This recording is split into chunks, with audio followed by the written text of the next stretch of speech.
আসসালামু আলাইকুম প্রিয় দর্শক, কিছুদিন আগে আমার আইডি থেকে একটি পোস্ট করেছিলাম যে মওদুদি জামাত শিবিরপন্থী যেই হোক, উচ্চ পর্যায় থেকে সাধারণ সমর্থক যেই হোক, তাদের থেকে কোনো সংবাদ পেলে অবশ্যই 100% যাচাই বাছাই করে বিশ্বাস করুন।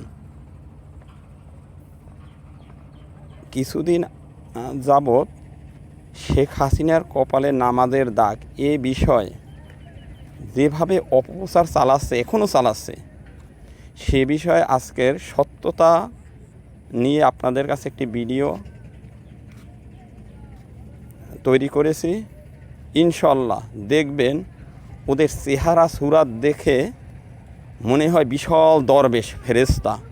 কিভাবে এরা এই মিথ্যাচার করছে আপনি চিন্তাও করতে পারবেন না। ভিডিওটা পুরোপুরি দেখবেন যে এদের মিথ্যাচারের সীমা কোথায়, এরা কিভাবে এইভাবে মিথ্যাচার করে। এদের মিথ্যাচারের প্রধান সমস্যা হয়েছে এই মওদুদি জামাতের সাথে যারা মিশবে তাদের মিথ্যা হয়েছে প্রধান হাতিয়ার। আমি বুঝলাম না, শায়েখে সরমনাই হযরত বললেন শেখ হাসিনার কোন কোন জায়গায় কি কি দাগ আছে এগুলোর বর্ণনা দিলেন। আচ্ছা হুজুর, এখন কি পর্দার বিধান হইল না আপনার উপরে, না শেখ হাসিনার সামনে গিয়ে পর্দার বিধান শিথিল হয়ে গেছে? প্রধানমন্ত্রী শেখ হাসিনার কপালে নামাজের দাগ দেখাবে। আমি প্রশ্ন করলাম যে আপনার কপালে তো নামাজের দাগ দেখছি। হুজুর, আমি 7 বছর বয়স থেকে আমি নামাজ পড়ি না। আপনি এখানে কোনো ক্রিটিক্যাল মুভমেন্টে পড়েছেন। যদি কোনো বাধ্যবাধকতায় পড়তেন তাহলে হয়তো সূরা বাকারার 173 নম্বর আয়াতটা আপনার ব্যাখ্যা হিসেবে দাঁড় করানো যেত। আল্লাহ বলেছেন ফামানি তুররা গায়রা বাগি ওয়ালা আদিন ফালা ইসমা আলাই। অন্তরে যদি কোনো কিছু না থাকে, যদি সিচুয়েশন কাউকে কোনো হারাম কাজে বাধ্যও করে, আল্লাহ বলেন তার উপরে গুনাহ বর্তাবে না। এই যে আপনি খোশ গল্প করলেন, কবে থেকে সে নামাজ শুরু করেছে, কোন কোন জায়গায় তার দাগ পড়েছে, এই জিনিসগুলো যে বললেন, আমার তো মনে হয় শেখ হাসিনার একটা ঘাটতি ছিল, সেটা বলতে তার স্বামী ওয়াজেদ মিয়াও তাকে মনে হয় এত সুন্দর করে দেখেন নাই। আমাদের শায়েখ যত সুন্দর নিখুঁত ভাবে দেখেছে। তোমার কোন কোন জায়গায় বেতা গো বান্ধবী ললিতা। হযরত মনে হয় জানেন না, পীর সাহেব কিন্তু চর্মরোগ বিশেষজ্ঞ, একজন চর্মরোগ বিশেষজ্ঞ ডাক্তার। সে তো মানুষের কোন জায়গায় কি দাগ আছে, কোন জায়গায় কি ক্ষত আছে, কোন জায়গায় চুলকানি আছে, এগুলা তো ওনার দেখতে হইব। ডাক্তার হিসাবে দেখছে, কোনো সমস্যা নাই। এখানে হযরত কি শুধু উপরের দাগে দেখছেন, উপরের ক্ষতই দেখছেন, নিচের ক্ষত দেখেন নাই, কোমরের ওই বুগুলের নিচে এগুলা দেখেন নাই, কোনখানের চুল কতটুকু লম্বা ওইগুলা দেখেন নাই। আপনি কি শুধু চুলকানি রোগ সারান, চুলের মধ্যে রোগ হইলে সারান না? শুধু চুলকানি ক্ষত এগুলার বিশেষজ্ঞ, চুলের বিশেষজ্ঞ হেন হন নাই? 2024 ফ্যাসিস্ট আওয়ামী লীগ সরকার যখন পাতানো নির্বাচন তৈরি করেছিল, তখন প্রধানমন্ত্রী শেখ হাসিনার পক্ষ থেকে আমাদের কাছে পাঠানো হয়েছিল নির্বাচনে নেয়ার ব্যাপারে।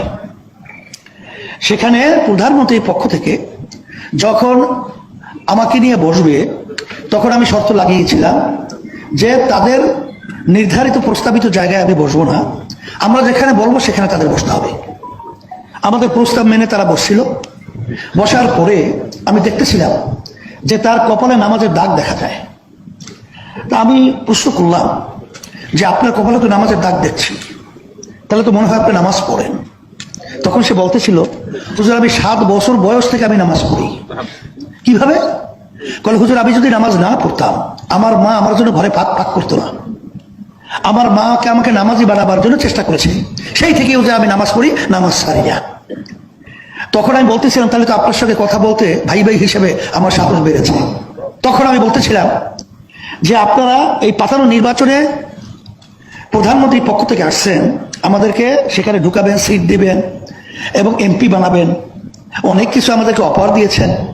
এবং সে বলতেছিল যে দায়িত্ব হুজুর আমি নেব, আপনাদের যেখানে যেখানে পদ থাকবে, মানে প্রার্থী থাকবে, তাকে এমপি হিসেবে বানিয়ে নেওয়ার দায়িত্ব আমি নেব।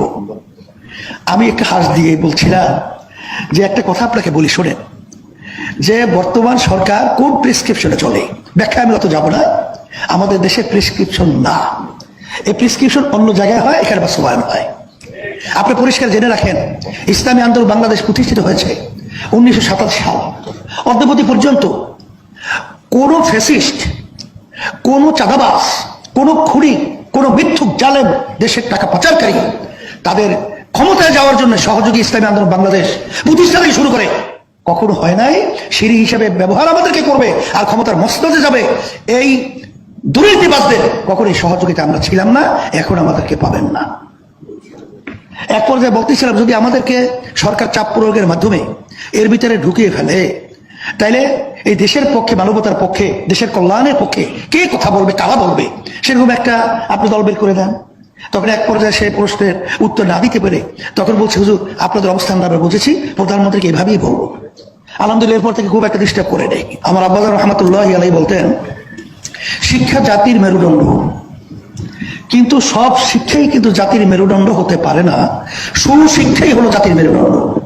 কিছুদিন আগে ঢাবির ছাত্রদের নির্বাচন হয়েছে, ভিসি কত বড় একটা উচ্চ সম্মানিত পদের দায়িত্বে পালন করে, সেখানে একটা ছাত্র, একটা সংগঠনের ছাত্র দলের সভাপতি, সেই এত বড় সম্মানিত ব্যক্তির সামনে তার আচরণটা, এটা কি বাংলাদেশের কোনো মানুষ এটাকে গ্রহণ করবে ভালো ভালো হিসাবে, না খারাপ বলবে?